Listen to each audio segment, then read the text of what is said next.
Bago po tayo pumunta sa formal presentation, I would just like to make a very quick appeal to Congress. Totoo naman po na nag-expire yung franchise ng Sky. Pero totoo rin po that Congress has allowed companies whose franchises have expired but whose application for a renewal is pending to continue to operate.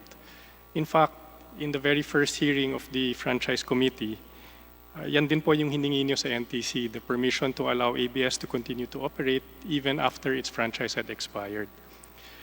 Yung appeal ko po sa Kongreso is between TV Plus and Sky, there are about 11 million homes that have access to our service. Pag pinutulan po natin yan, that's almost 55 million people that will lose access to their entertainment, their news, and information.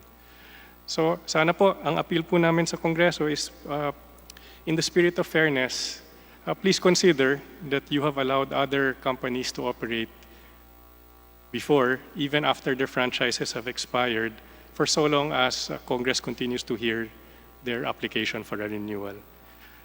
Mr. Chair, may I request that Attorney Poblador be recognized for the opening statement of ABS-CBN. Attorney Poblador, you're recognized. Yeah, good afternoon. With leave of the Joint Committee, may I be allowed to read my opening statement in order to introduce the topics? Pagpatuloy po ninyo, Attorney. TV Plus and KBO fully support the digital migration plan launched by the NTC in 2014. As stressed by the NTC, migration purpose is for the public interest and to provide enhanced services to better serve the public. TV Plus, its multi-channel capability, and KBO are the digital enhanced services that ABS provided in fulfillment of this NTC mission. Slide, please. What is this NTC mission?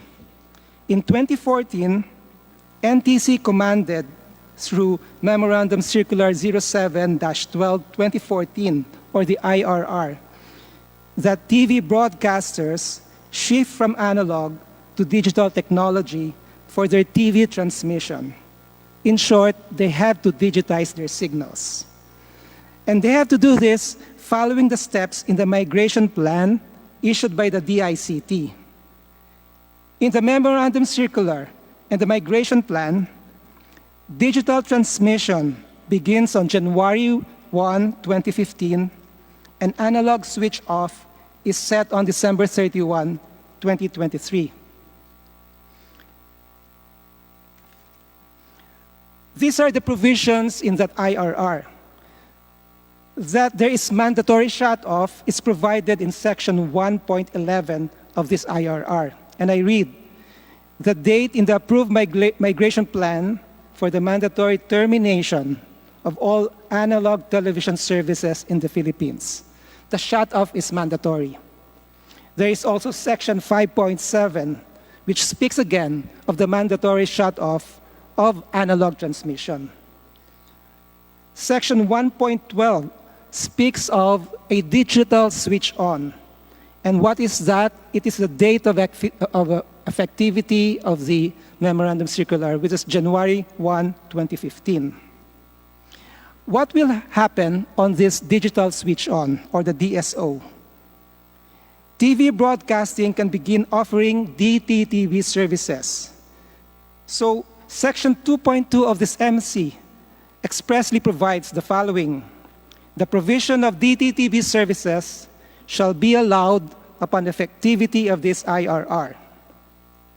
This is the explanation of the DICT in its framework of the DTTV migration plan. On January 1, 2015, this is what it says. The Filipinos can now enjoy the benefits of digital television starting the digital switch on January 1, 2015.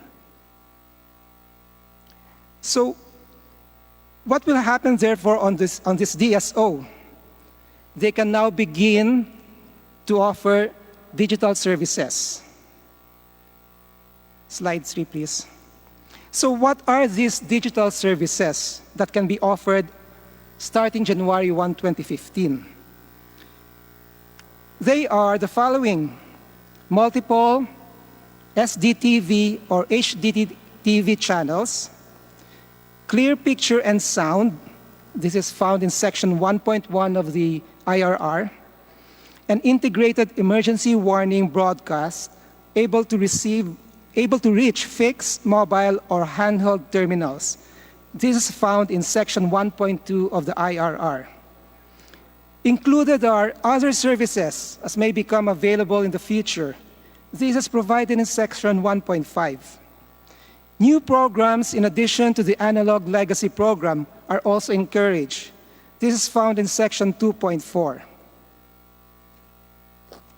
Slide 4, please. Now the question is this: how will these services reach the public? The memorandum circular requires the sale of the TV set-top boxes to upgrade TV analog sets in order to read the digitized signals. According to the migration plan, sale of boxes and digitization of transmission are prerequisites of each other. You cannot go ahead with digitizing transmission if you also do not have the receivers that would read the digitized transmission. I would like to quote the framework of the DICT when it says that one is a prerequisite of the other. The existence of the transmission service predicates the existence of receivers, to which one becomes a prerequisite of the other. Taking everything into consideration, this is why we now have TV Plus boxes. Why through the box, the public can enjoy in clear audio and video the multiple channel setup. It can now see the KBO.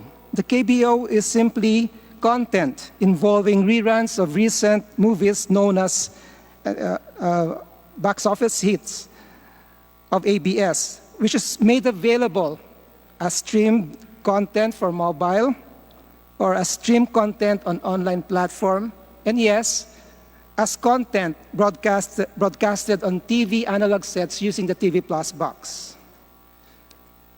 There are many issues that are hurled against these enhanced services. Slide 5, please.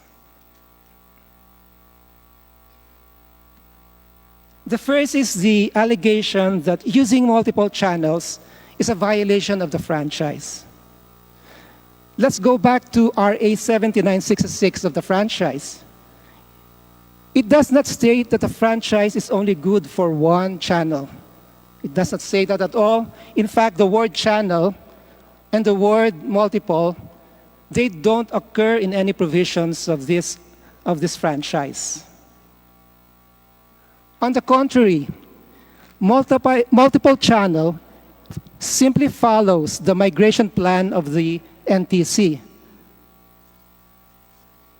Among the requirements of the migration plan is that there should be already digital technology that has to be put in place on January 1, 2015.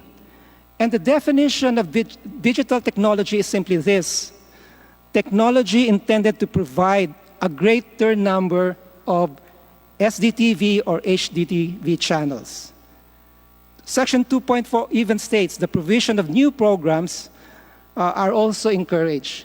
So the phenomenon of multi-channel format just follows the digital migration plan of the NTC.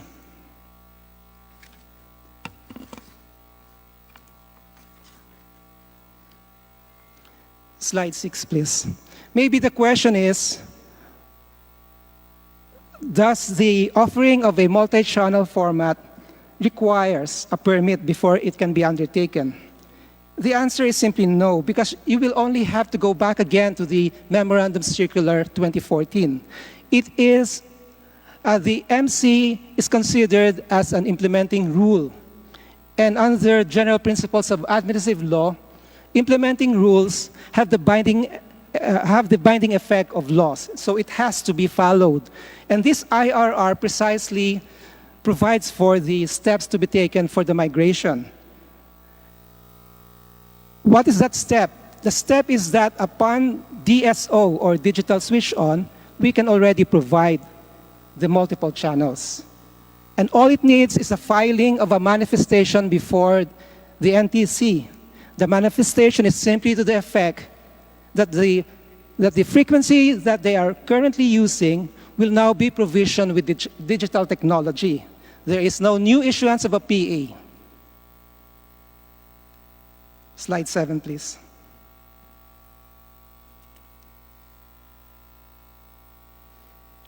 The issue involving the TV Plus is stated this way. Whether ABS violated the franchise by offering TV Plus for one-time fee using its free-to-air signal granted by the franchise. Let me repeat, the sale of TV Plus boxes is an essential part of migration. Migrating to digitized signals will be useless if analog TV sets are not installed with set-top boxes, such as TV Plus box, to read the digitized signals.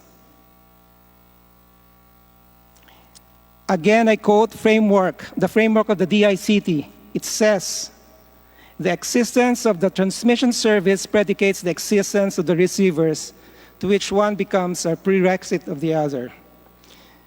Because of this provision, ABS has sold more than 9 million boxes already.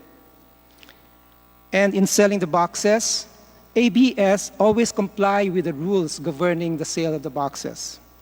And there is no so-called one-time fee. It is just the cost of the box. And the selling of the box is not a franchise activity. Maybe the question is this: does the TV Plus box block the FTA of free-to-air signals of other broadcasters? The answer is no. The TV Plus box is a receiver which gives access to all of the free-to-air signals of other broadcasters. So it is not blocking any signals at all. Slide 8, please. The issue is on the pay-per-view concept. Does it violate the franchise? Then we look at the provisions of a franchise. This is Republic Act 7966, and it expressly provides this. The authority given is to operate, maintain, for commercial purposes, and in the public interest, television and radio broadcasting stations throughout the Philippines. The words commercial purposes are broad enough to cover pay-per-view. And in fact, the DOJ also reaffirmed this position in its 2018 opinion addressed to the NTC, confirming that PPV is for commercial purpose. To reflect the opinion of the DOJ, the NTC issued the conversion permit in favor of ABS, and it precisely included the use of conditional access subject to such rules that the NTC may, in the future, establish. But let me stress this: ABS-CBN has never been cited for any violation of the rules involving PPV. It has not been a subject of a complaint. There are no orders saying that we have been guilty of any acts involving pay-per-view. One issue in the pay-per-view question is the KBO. KBO is an enhanced service for viewers who prefer non-legacy content, such as reruns of recent movies. As I have said, this content can be available as stream content for mobile and handheld telephone network, or as stream content on online platform, and even as broadcasted content on analog TV installed with TV Plus box. This KBO is certainly of great public benefit to the Filipino families. They can now watch movies in the comfort of their homes, which viewing used to be only made possible if you have to go to the movie houses. The last issue hurled against ABS is stated this way: whether ABS admitted the existence of a prohibition against multiple channels because the bill submitted makes reference to frequencies and channels in plural form. Apparently, some of the renewal bills contain this phrase, where frequencies and or channels are still available. And they would seize on the word frequencies and channels as proof that the original franchise of ABS is really for one franchise and one channel, and this phrase was inserted precisely to correct that. But they are using this as an implied admission that RA 7966 contemplates one franchise, one channel. There is no implied admission. The reference to frequencies and available channels simply means, is a reiteration of the provision in the franchise regarding the use of frequencies which are only available, because if you use frequencies that are already assigned to another, then that would cause interference. So this is just a reiteration of that principle, and this is not an admission that there is such a thing as a one franchise, one channel policy. That is all, Your Honor.